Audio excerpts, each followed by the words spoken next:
जय हिंद साथियों, नमस्कार।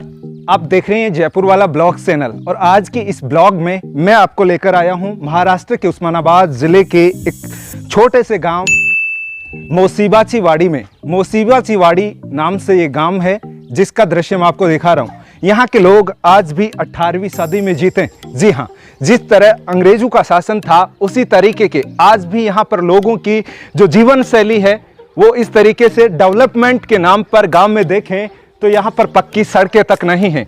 लेकिन मैं आपको बता दूं, ना ही यहाँ पर मोबाइल नेटवर्क काम करता है। तो यहाँ पर इसके अलावा मैं आपको बता दूं, न गांव में पक्की सड़कें हैं, न ही स्कूल की सुविधा है। बच्चे यहाँ पर स्कूल में पढ़ने के लिए यहाँ से लगभग 20 से 25 किलोमीटर की दूरी तय करते हैं, उसके बाद सरकारी स्कूल तक पहुँच पाते हैं।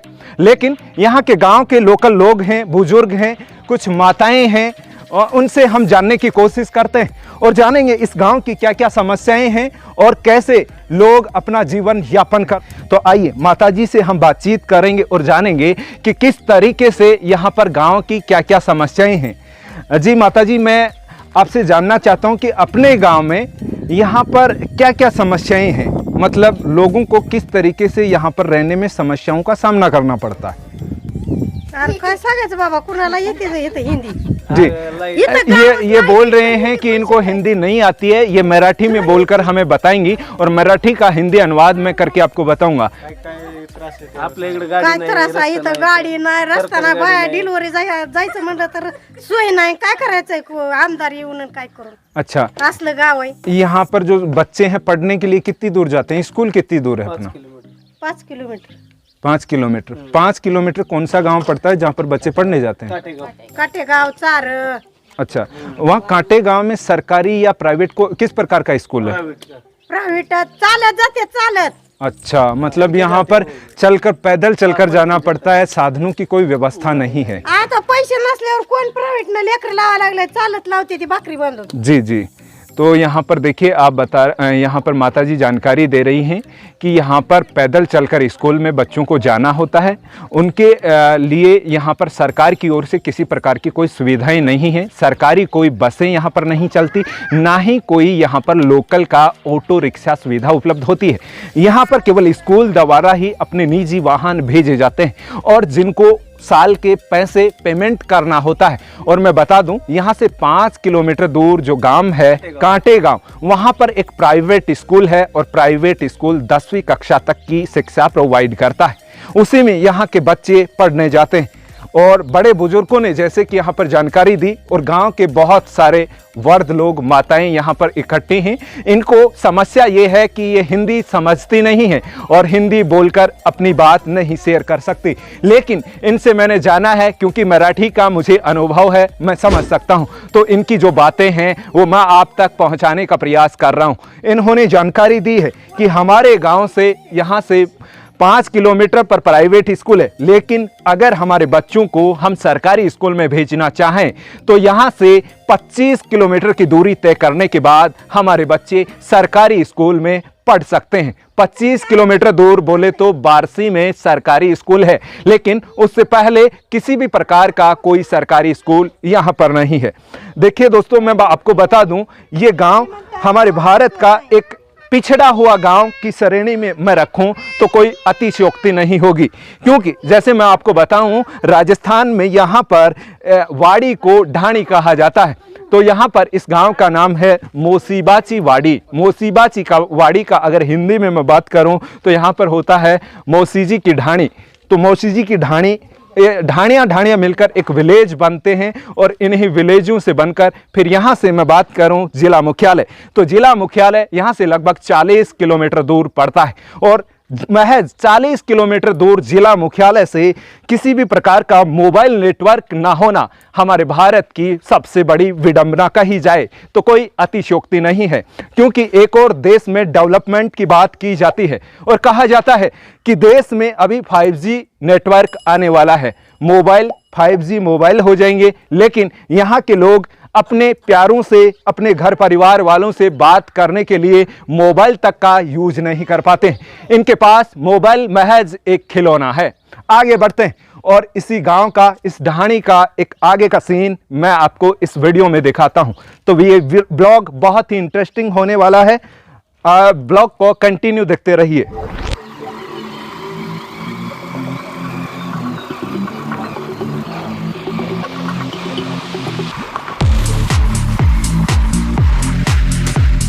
आपको बता दूं, इस ब्लॉग में बच्चे हैं ना, इस ब्लॉग की बहुत ही शोभा बढ़ा रही हैं। ये बच्चे हमारे साथ हो गए हैं और इन बच्चों को देखकर देखिए कितने ये बच्चे कितने खुश हैं और हमारे साथ दे रहे हैं इस ब्लॉग में कंटिन्यू। आपको मैं बता दूं, इस गांव में एक तरीके से बच्चों के पास हम जाते हैं तो ऐसे विषय जो है कौतूहल का विषय होता है और इनको अभी तक रियली में मैं जानता हूं कि शायद ही यूट्यूब और टीवी इस ब्लॉग के बारे में पता होगा। इनको यही लग रहा होगा कि ये टीवी नेटवर्क है और टीवी का कोई चैनल है, बाकी ये पर्सनल ब्लॉग है जिसमें आपको ये जानकारी। देखिए, गांव के बड़े बुजुर्गों के सामने आज भी जल की, वाटर कंजर्वेशन यहाँ पर आप देख सकते हैं। पानी लाने के लिए दूर इस तरीके से मटका लेकर जाना पड़ता है इस गाँव के बुजुर्ग। हालांकि होना ये चाहिए था, आज 21वीं सदी के भारत में यहाँ पर इस गांव में, इस ढाणी में घर घर में पानी के नलकों से सप्लाई होनी चाहिए। गांव का दृश्य देखने से बहुत ही मनोरम दृश्य यहाँ पर दिखाई देता है, क्योंकि इन पहाड़ों की ऊंची ऊंची जो है हरियाली, पहाड़ों के ऊपर केवल घास और छोटे मोटे झाड़ हैं। ये झाड़ कटीले झाड़ नहीं हैं, बहुत ही कीमती झाड़ इन पर्वतों पर खड़े हैं और ये पर्वत ऊपर से समतल दिखाई देते हैं। तस्तरी नुमा ये पर्वत चोटियाँ जिसके ऊपर घास खड़ी है और जो पेड़ हैं, बादाम के पेड़ यहाँ पर आपको देखने को मिल जाएंगे, सागवान के पेड़, नीम के पेड़ यहाँ पर। इसके अलावा बात करूँ तो नारियल के पेड़ यहाँ पर विशेष रूप से इस गांव की शोभा बढ़ाते हैं। इस गांव, इस ढाणी की आर्किटेक्ट और डिजाइन आप देख सकते हैं, किस तरीके के पत्थर में पुरानी डिजाइन में बने ये सभी घर। कोई विशेष प्रकार की बड़ी बिल्डिंग यहाँ पर देखने को आपको नहीं मिलती है।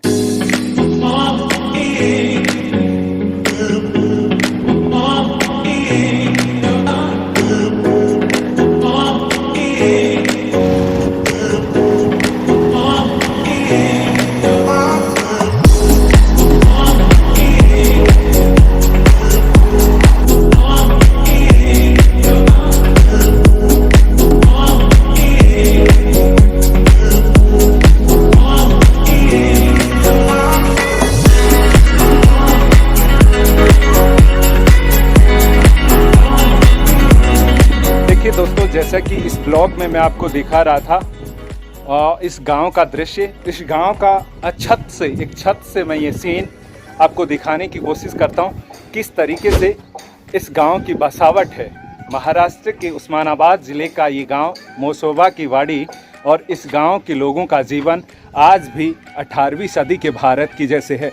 गांव का डेवलपमेंट देखें तो विशेष रूप से डेवलपमेंट के नाम पर केवल डेवलपमेंट है, लेकिन रियलिटी क्या है, आज भी इस गांव के अंदर कोई ऐसा घर नहीं है जिसके घर की छत पर पत्थर ना पड़े हों, और पत्थर भी विशेष रूप से प्रत्येक घर के ऊपर पत्थर ही नहीं, लोहे के पतरे, मतलब बोले तो लोहे की टहने हैं। और इस गांव में शायद ही कोई नया बिल्डिंग होगा, एक दो गिने चुने कुछ नई बिल्डिंग्स बन रही हैं, लेकिन हर गांव में पतरे के बनाए ये मकान।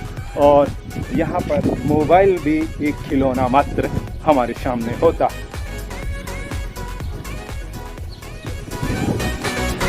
वैसे देखें तो ये गांव जो है पहाड़ों की तरह में बना हुआ, तीन ओर से इस गांव को पहाड़ों ने घेर रखा। बहुत ही ऊंची ऊंची ये पर्वत चोटियाँ यहाँ पर इस गांव को घेरे हुए हैं।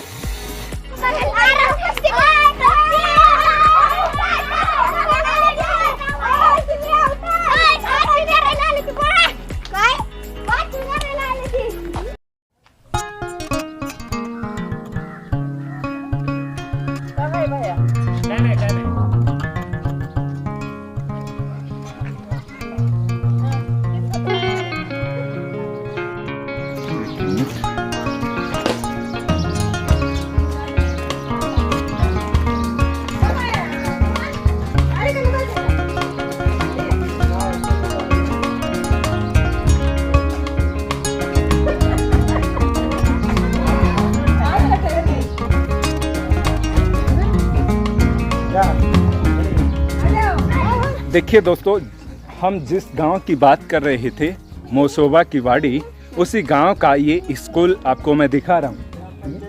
ये ग्राम पंचायत मुख्यालय भी इस गांव का यहाँ पर ही है और यहीं पर इसके अटैच में स्कूल है। इस स्कूल का प्रवेश द्वार, शाला का प्रवेश द्वार किस तरीके से सजाया गया है और अंदर बच्चों को पढ़ने के लिए किस तरीके से यहाँ पर कुछ वर्णमाला का ज्ञान दिया गया है और कुछ अन्य जानकारियाँ लिखी गई हैं जो पुस्तकों पर भी आपको पढ़ने को देखने को मिलती हैं। तो देखिए, यहीं पर ग्राम पंचायत है। बच्चों की एक विशेष रूप से मांग थी कि हमारे गांव में भी सरकारी बसें शुरू होनी चाहिए, बस हमारे गांव तक आनी चाहिए ताकि हम जिला मुख्यालय से जुड़ सकें और पढ़ने के लिए दूर स्कूल में जा सकें। लेकिन अभी तो इनको यहीं पर बचपन गुजारना पड़ता है और इसी स्कूल में पढ़कर 4वीं क्लास पास करके 5वीं क्लास के लिए यहाँ से 5 किलोमीटर दूर पैदल चलना पड़ता है। उसके बाद वो स्कूल तक पहुँच पाते हैं और आगे की शिक्षा जारी रख पाते हैं। चलिए अब अगले सीन की ओर हम आगे बढ़ते हैं। जी जी, बहुत बढ़िया।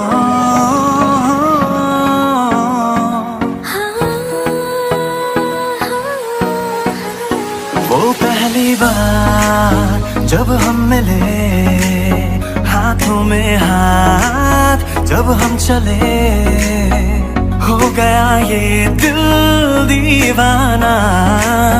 होता है प्यार क्या हमने जाना। तेरी सूरत ना हो जिसमें वो शीशा तोड़ देंगे हम। तेरी सूरत ना हो जिसमें वो शीशा तोड़ देंगे हम। अगर तुम मिल जाओ जमाना छोड़ देंगे हम। तुम्हें पाकर जमाने भर से रिश्ता तोड़ देंगे हम। अगर तुम मिल जाओ जमाना छोड़ देंगे हम। कहता है पल पल तुमसे हो के दिल ये दीवाना। कहता है पल पल तुमसे हो के दिल ये दीवाना। एक पल भी जाने जाना मुझसे दूर नहीं जाना। प्यार किया तो निभाना, प्यार किया तो निभाना। बिन तेरे कोई आस भी ना रही, इतना तरसे के प्यास भी ना रही। बिन तेरे कोई आस भी ना रही, इतना तरसे के प्यास भी ना रही। लड़खड़ाए कदम चले आए, तू ना आया तो हम चले आए। तेरे दर पर सनम चले आए, तू ना आया तो हम चले आए। तुझे देखा तो ये जाना सनम। इस गांव का मुख्य आकर्षण का जो केंद्र बिंदु है ये मंदिर है। यहाँ पर एक मंदिर बनाया गया है। ये बहुत ही प्राचीन मंदिर है लेकिन अभी इसका जीर्णोद्धार करवाया गया है। आप देख रहे हैं किस तरीके से ये मंदिर इस गांव के बीचों बीच बना हुआ है। ये जो मंदिर है, इस मंदिर के चारों ओर यहाँ पर घर बने हुए हैं और इन्हीं घरों को मिलाकर ये गांव बनता है। इस गांव की जो एजुकेशन सिस्टम था वो मैंने आपको दिखाया। स्कूल दिखाई, ग्राम पंचायत या पंचायत मुख्यालय दिखाया, साथ ही साथ गांव के लोगों का जीवन कैसा है, किस तरीके की जीवन शैली है, उसके संबंध में जानकारी दी। अभी यहाँ का जो घरों का स्ट्रक्चर है वो भी मैंने इस ब्लॉग में आपको दिखाया। उम्मीद करता हूँ ये ब्लॉग आपको बहुत पसंद आया होगा और ऐसे ही शानदार ब्लॉग और भारत के रहस्यात्मक ब्लॉग देखते रहने के लिए लगातार आप हमसे जुड़ सकते हैं। और अभी तक चैनल को सब्सक्राइब नहीं किया तो जयपुर वाला ब्लॉग चैनल को सब्सक्राइब जरूर करें। धन्यवाद।